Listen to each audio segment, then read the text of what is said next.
Hello, my name's Mrs Bramall and I'm currently Key Stage 2 phase leader and a big fan of Julia Donaldson. So today I will be reading Room on the Broom. The witch had a cat and a very tall hat and a long ginger hair which she wore in a plait. How the cat purred and how the witch grinned as they sat on their broomstick and flew through the wind. But how the witch wailed and how the cat spat when the wind blew so wildly it blew off her hat. Down, cried the witch, and they flew to the ground. They searched for the hat, but no hat could be found. Then, out of the bushes, on thundering paws, then bounded a dog with the hat in his jaws. He dropped it politely, then eagerly said, as the witch pulled the hat firmly down on her head, "I am a dog, as keen as can be. Is there room on the broom for a dog like me?" "Yes," cried the witch. And the dog clambered on. The witch tapped her broomstick and whoosh, they were gone. Over the fields and forests they flew, the dog wagged his tail and the stormy wind blew. The witch laughed aloud and held on to her hat, but away blew the bow from her long ginger plait. "Down!" cried the witch, and they flew to the ground. They searched for the bow, but no bow could be found. Then, out from a tree with an ear-splitting shriek there flapped a green bird with the bow in her beak. She dropped it politely and bent her head low, then said, as the witch tied her plait in a bow, "I am a bird as green as can be. Is there room on the broom for a bird like me?" "Yes," cried the witch. So the bird fluttered on. The witch tapped her broomstick and whoosh, they were gone. Over the reeds and the rivers they flew, the bird shrieked with glee, and the stormy wind blew.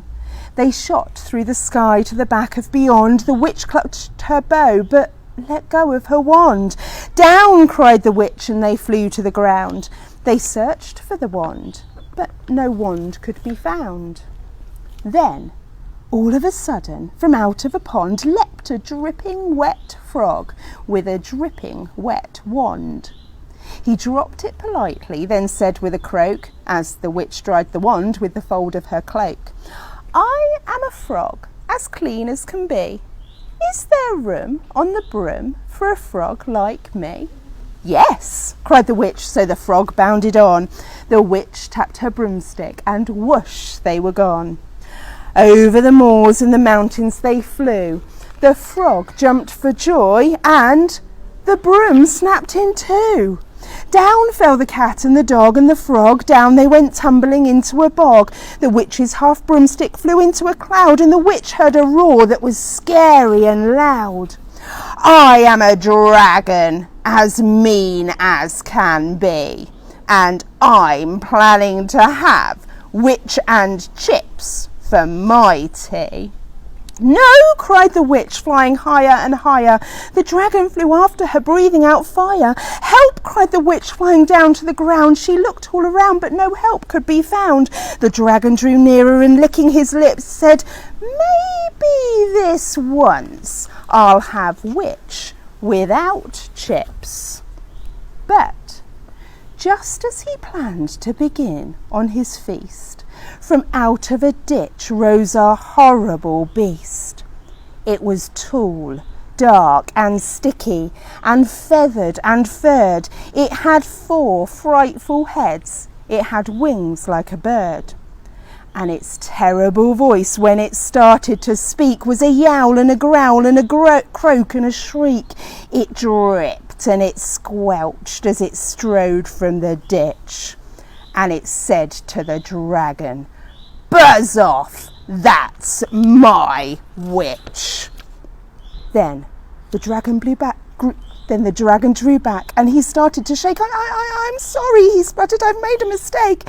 It's nice to have met you, but now I must fly." And he spread out his wings and was off through the sky. Then down flew the bird, and down jumped the frog, down climbed the cat, and "Phew," said the dog, and "Thank you, oh thank you," the grateful witch cried. "Without you I'd be in that dragon's inside." Then she filled up her cauldron and said with a grin, "Find something everyone, throw something in." So the frog found a lily, the cat found a cone, the bird found a twig, and the dog found a bone. And they threw them all in, and the witch stirred them well. And while she was stirring, she muttered a spell. Iggity, ziggity, zaggity, zoom. Then out rose a truly magnificent broom, with seats for the witch and the cat and the dog, a nest for the bird and a shower for the frog. Yes, cried the witch, and they all clambered on. The witch tapped her broomstick, and whoosh, they were gone.